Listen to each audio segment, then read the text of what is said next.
What is blood quantum and how does it impact Indigenous communities? Have you ever wondered how Indigenous identity is defined and what role Ancestry plays in that?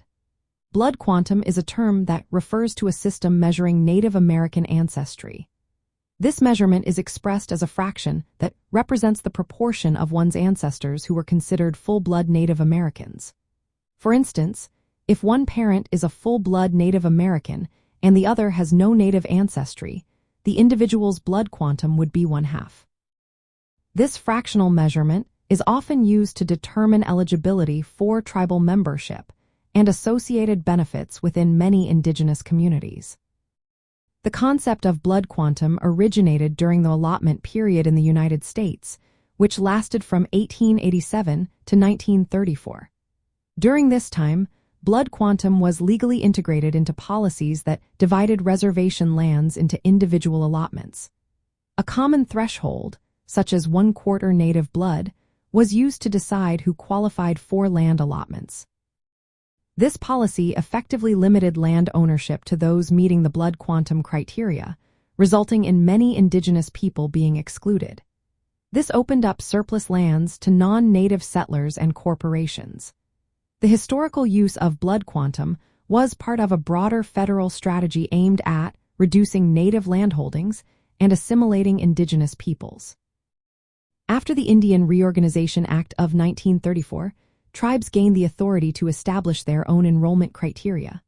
Some tribes include blood quantum requirements, while others relying on factors like lineal descent from recognized ancestors.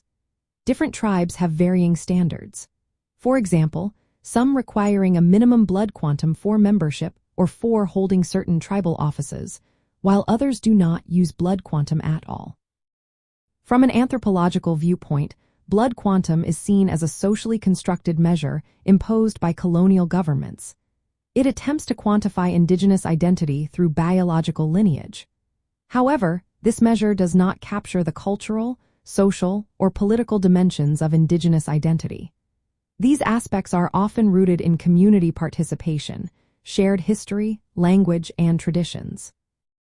The reliance on blood quantum can create divisions within communities by prioritizing certain degrees of ancestry over lived experience and cultural connection. The impact of blood quantum on Indigenous communities is both complex and contentious. On one hand, it serves as a tool for tribes to maintain cultural continuity and manage limited resources. It helps define membership in a way that ensures a connection to the tribe's ancestors. This can regulate access to benefits, services, and political rights, fostering a sense of belonging among members. On the other hand, blood quantum requirements can act as restrictive barriers. They may reduce the number of eligible members over generations, especially as intermarriage with non-natives increases. This shrinking membership threatens the long-term survival of some tribes. Blood quantum policies have been criticized for perpetuating colonial control over Indigenous identity. They can infringe on reproductive freedoms by implicitly penalizing those with less native blood.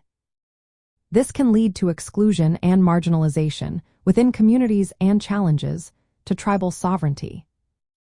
In essence, blood quantum is a fractional measure of native ancestry used by many Indigenous communities to define membership and identity.